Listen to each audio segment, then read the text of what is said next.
Hello, Commanders. Hope you're having a good day today on Incursions Monday, getting in the way of your mining Monday. For those of you who care, missing out on a whole couple of quark shards is about it. Hopefully you're having fun pillaging and plundering your guts out. Arrgh. Alrighty, I had to do that. Hope you're having fun. In today's video, want to kind of jump in and talk a little bit about transporter patterns. For some of you who are new to it, don't know what they are. Some of the people in the game call them pinkies. Great way to get officer shards. So let's dive right into it. But before we do, a couple of quick things I want to mention. Number one, if you don't mind hitting that like, subscribe, and bell notification, especially this subscribe button. Still trying to grow this channel. And thank you so much for everyone who has subscribed to this point. It's truly, truly appreciated. But the more of you that can do that, the bigger this channel can grow and kind of the more we can do with it. Secondly, we currently have a giveaway started since we have Arcfall coming tomorrow. And so I have currently in the Discord a giveaway going. Let me show you where we're at. I'm in here in the giveaway. And we currently have 12 entries. So all you have to do is join the Discord. And I really would appreciate if you could subscribe to the channel in YouTube first before you do this. But we have 16 hours left as of recording. 12 entries so far. We will have one winner pulled first thing in the morning. I left it open for the whole day, rest of the today, for people to have a chance to enter that. And all you have to do is click on this little icon right here. It's a little red party symbol thing, whatever you call it. Anyway, so join the Discord. I'll put the link below so you can do that.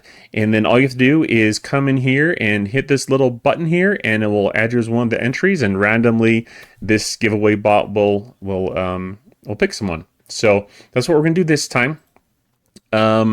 And I'm hoping I get my computer set up in a way that I can do streams and give away live. That seems like more of the fair way to do it to avoid bots or multiple accounts or what have you. So anyways, that's what we're going to do. Seems like the fairest way in the future if I can figure that out. So anyways, those are the announcements. Now let's get into the meat of the video, okay? So first off, people who don't know what transporter patterns are, and for the length of this video could go a little long. I'll try and keep it brief. There's so many officers in the transporter pattern story that there's a lot to talk about. So please forgive me in advance. I'll try and keep the video as brief as I can. And you can always ask me questions in Discord when you join, or you can put them in the comment section below, and I'll try and respond to those as I can. So let's hop into officers. What are transporter patterns for those who don't know? Well, if we go to recruit, when you have earned transporter patterns, it will show up, but not until you do, and I'll talk about that in a second. But transporter patterns are basically these off to the right, these pink diamond crystal looking things. And you can basically, once you get them, you can come in here and you can trade. We'll do one just to show you. And trade 1,100. The newer ones cost 1,100 each, and the older ones are 1,000 each. Apparently there's a premium on the newer ones, which boggles my mind, but there's Scopely math for you. So Tendi. Got one shard of Tendi. Woohoo! I'd really like to max Tendi for her whole health. But we'll go over these more in detail. But this is where you come to get them. Where you come to turn in those transporter patterns for officers. So how do you get them? For those who don't know, anytime you anytime you max the shards, you can have a tier 1, level 1, doesn't matter. As long as you max the shards for any rare or epic officer, you will get transporter patterns that you can then use to turn in for specific officers you want. So in a way, it's kind of like Scopey's way of saying, we know we have a gargantuan amount of officers, but here's a few hand select that they have picked. Not us, but they've picked. In fact, they've even had surveys come out for officers we want in there. And oh no, I don't feel like we get the officers we want in there, but that's kind of just me. For example, I'd really like 511 to be in there so I can max out 511, but that hasn't happened yet. So anyways, anytime you max those out, you will get transporter patterns. So how do you get transporter patterns? Well, a couple of ways. When I first started the game, what I would do was I would go into here in officers, and oh, I'm sorry, back this up one step in factions. Let's start there. So you get daily credits for activities. You get credits for the Talios turn-ins if you are at that point. Scout messages, faction hunt, all sorts of ways that you're getting these faction credits. What I would do is I would come in and I would buy these recruit tokens from the factions that I had maxed. And then I would take those and I would go, where is it? Officers recruit, I believe. Yeah, there's so many places to go in this game. So go to recruit and I'd cruise on over here to the Federation, Klingon, or Romulan recruits, and I'd open them up. And then I would just recruit. Now you want to spend these when there's some kind of a recruit event so you can get credit for that, right? Any of these green officers, the uncommons, you're going to get officer XP. These rares right here, you're going to get some transporter patterns when you have them maxed, and the epic, you will get transporter patterns. So I just turn those in and you'll get transporter patterns, which is pretty nifty. Okay, but what are some other places? You can turn in the amalgam recruits. I suppose I don't have Worf max yet. I guess when I finally do, I'm on his last tier, then, you know, this is a place you can go to get some transporter patterns once he's maxed. Where are some places I go that I've seen them add to the game? Well, two places I would think about is when you're doing your Mantis loop or your Syndicate XP, whatever you want to call it, you're going to get these hull fragments at some point, either through your dailies of using the ship ability to sting other players, or when you turn in the Venom, when you get to that point. As you can see, I have all the rare officers maxed, and if I do a poll just to show you,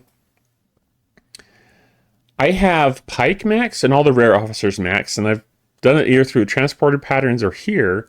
Hammer I do not have max, so I'm still getting shards for him. But these 2,000 transporter patterns all came from those probably rare officers and maybe Pike, I don't know.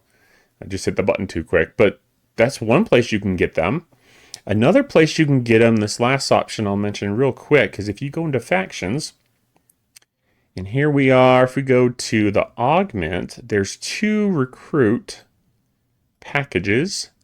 This augment VI, so 6, has Katie, Odo, and is it Joaquin or Quat? I know that's Joaquin. Someone corrected me on the blue officer. Anyways, these green officers, you'll get the officer XP for leveling your officers, but these officers here, Marla, Joaquin, and Khan, when you max them out, you will get transport patterns for them. And if you're just starting on this process, I get it. It's going to take a little bit of patience, but I promise you, if you work at this, you're going to get transporter patterns eventually. What I currently do is I go to this Recruit 3 because it has just the rare officers, and I'd rather spend my credits getting just the rare officers because if I pull one chest, I get 600 transporter patterns. The 2 chest option, which is more expensive, will give me 1,200, give me twice that. So just something to consider. This is another place you can go to get those. Okay, let's hop into the transporter pattern store and talk about my favorites. And I'm going to take this from the standpoint of more free to play, because I think a lot of the officers here are going to have value to your game in one way or another. Some I'm going to say pass by these, just meaning they're not a priority, even though you can focus on them at some point. So Crass, he's good for stats. Won't focus on him immediately. 6 of 11. Let's hop in there, and he has got this defenses are irrelevant is the best ability here for him, in my opinion. So when you're attacking Armada targets, a common combination will be 5 of 11, 6 of 11 right here, and Con. So you get your mitigation from 5, but 6 is going to not only provide synergy to 5, but it's going to increase your piercing, which what that means is it's more damage is going to get to the hull, kind of through their shields, their defenses. So he's also has fantastic stats if you include him below deck. Con is awesome for stats as well as increasing the criticals.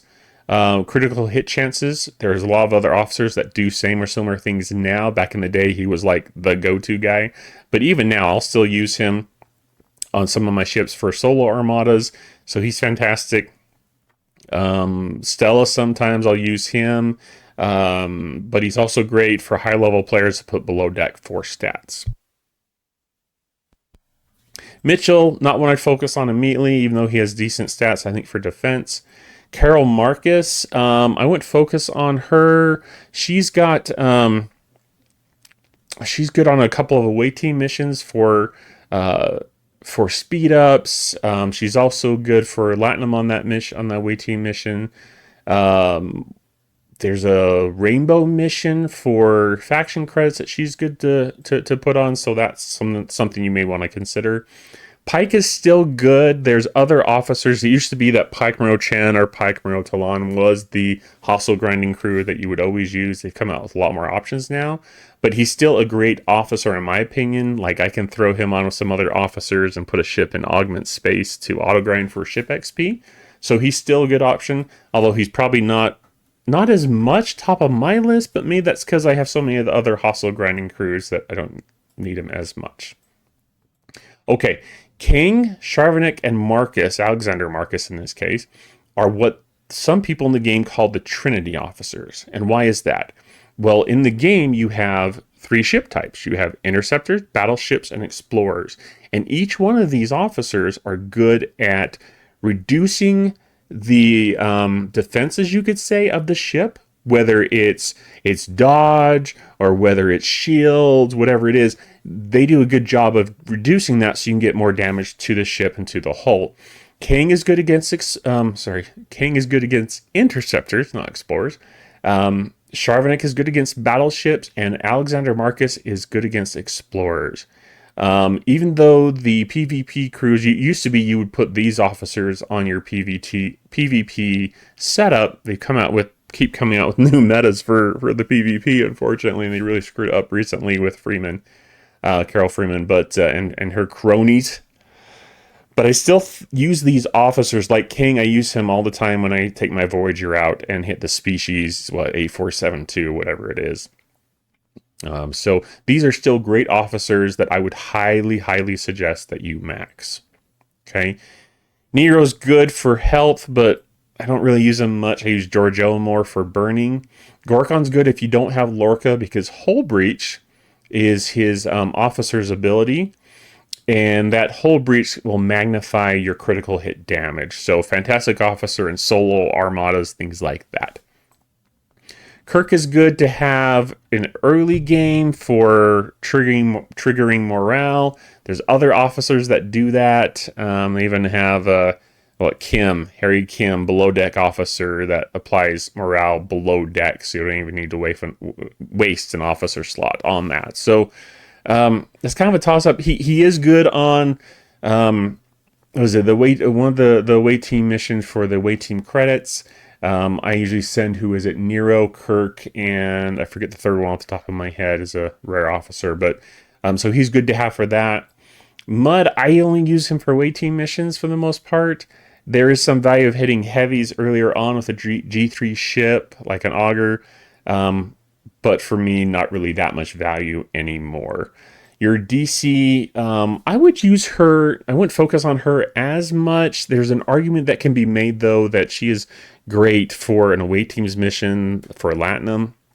I usually send Riker, Troy, and your DC on that mission. And at my ops level, I'm getting like 26,000 Latinum every time that criticals. And because I've worked on the away team's skills for these 3 officers, it's almost every time. Mud, I'd probably skip, not as useful. Spock, same thing. I don't have as many uses for him. I know there's a couple of places that you can use him. Giorgio, great for burning. I think she does a fantastic job. Better than Nero in many cases, in my opinion, because she triggers at the beginning of combat. So she's one I would probably recommend, especially on a ship like the Augur, where its ship's ability relies on that. So Nero or Giorgio are essential for that. Riker used to be good for damage officer in armadas, and I only use him now for the away team's mission, because although he does increase damage over time, you've got to find some way to do piercing with your crew, and there's just so many other armada crews are better that I don't really use him very much at all. TOS Kirk is good to a point. I mainly use him when my other Kirk is on away team missions, so not as useful to me. Sela, if you're into PvP, can be helpful, but I don't do a lot of PvPing, so I can't really comment much on that, to be honest. If someone has some opinion on using her, feel free to leave in the comment section below. I'd love to hear that input for the community. 3 of 11, I think, is essential to at least unlock. I haven't maxed 3 of 11 yet because I've been spending my transporter patterns on other things, but to have another protected cargo officer, especially when you're talking about like your meridians and mining isogen, very essential.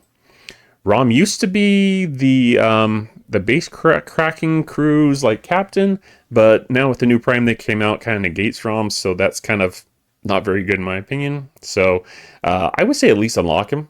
It's probably good to have for synergy for like Quark and other Ferengi. Strange New Worlds Pike, essential for higher level players as you're hitting farther into deep space for sure, because eventually your Chen, Pike Monroe Chen, just won't work on hostiles. What's the max on that? Is that level 52? I'd have to check. We could check. But anyways, him and his crew are important. I would max him if you're a higher level, ops level, probably around level 50 or above as you're hitting those higher level hostiles. But you can also get him through the Mantis loop. So if nothing else, at least unlocking him is a good thing. Beckett Mariner is good for stats, so I would go after Beckett Mariner and possibly maxing Mariner for the extra damage. I don't think with all the research, though, that it makes that big of an impact, and there's other officers you could focus on. So at least unlock, but I'm going to leave it up to you whether you decide to pursue maxing Mariner or not. I haven't yet. Troy, I mainly use just for the away team's missions, so there's some value there. I would definitely at least unlock her. 4 of 11 is good for protected cargo. There's so much research for mining speed that, in my opinion, doesn't help too much, especially if you're in a server that people respect token space. There's ways to get those tokens and mine like crazy that doesn't even compare. So take that for what it's worth. Barclay is good for protected cargo. Probably good to have as you're considering having if you have more meridians. And when I say more meridians, for those who don't know, the Ops 50 Plus got a recent update where your turn-ins cost quite a bit more. So that means probably getting more meridians. I have 3 and I'm thinking of getting a 4th at the next event store. So he's definitely an option to have to increase that protected. Jean-Luc Picard was pretty great when there wasn't that many hostile crews. I would at least unlock him because he's a good option to have with Eurydice when your Defiant is a low-tiered ship or not as highly tiered, because the shields really suck on the Defiant when you're trying to punch up. And so it's a way to keep your ship in battle more. Now, you can use Pike Moreau Eurydice to increase that chance, but Picard also, let's show you here, increases your critical hit damage, where Pike's, they basically work the same here on their captain ability, but the officer ability, Pike's is ship XP, whereas Jean-Luc Picard is critical hit damage. So it does have a little bit more of an impact there to that setup. LaForge is good to unlock, but past that, probably not worth pursuing for the free-to-play. Because his captain ability increases loot from armadas. So if you're having trouble punching up to the next level, solo armada or just armada in general, you can add Geordi to one of your ships. Maybe Geordi, Bev / whoever, maybe Khan. Just depends who you want to put in the other officer slot. And it will increase your cargo. I know some people have used on the Franklin A. as their third ship in a solo armada that they could easily beat with the other two ships. And with the Geordie plus the Franklin's ability to get extra loot, he was able to increase the loot you could get from the lower level system because you couldn't quite punch up to the next one. So that's just additional strategy I'll throw in there. So I would unlock him. I'm not sure about maxing him quite yet. And lastly, Tendi. Yes, Tendi's a must. For those who don't know, Tendi's fantastic. I've got her almost max, one more tier. But she increases your whole health. And that is always awesome in any aspect of the game, period. So anytime you can get whole health, it's going to add to your survivability, whether it's PvP, PvE, whatever. So those are my picks. Those are the things, the officers that I would focus on. Like I said, I think each one of them has some merit. But as free-to-play or mostly free-to-play, you may want to consider leaning more towards the officers that are going to give you the most out of your transporter patterns, since those can take a little bit to set up where you can get those on a regular basis. And one other thing I might mention too is you never know. Sometimes they go a long time without releasing any new officers, but every once in a while when they do release more officers to the transporter pattern store, you want to have a bank. You probably want to have a couple 100,000 that you can just drop on one officer in particular to unlock them or maybe tear them up a little bit. I think the Admiral in my alliance told me once that he had like 1 million transporter patterns. I'm like, dude, do you not like ever spend those? So I like my officers. I'm pretty proud of them for how much I've spent in the game, where they're at, and the abilities that they've really added to my gameplay, because ships come and go, but officers are forever. So hopefully that information is helpful. If you have any comments or questions, please leave them below. I'm happy to hear from everyone and why you may agree or disagree with the opinions I've shared about the transport pattern store. If you're not using it, I would highly suggest you start spending your or allocating your resources in a way that you can max out those rares and some epics, so you can start kind of creating a little factory that can crank out on a daily basis, weekly basis, what have you, a regular amount of those transport patterns, so you can max out some of those officers that are really, really hard to get. So anyways, hope this information is helpful. Leave comments and questions below or on Discord, and have a good day.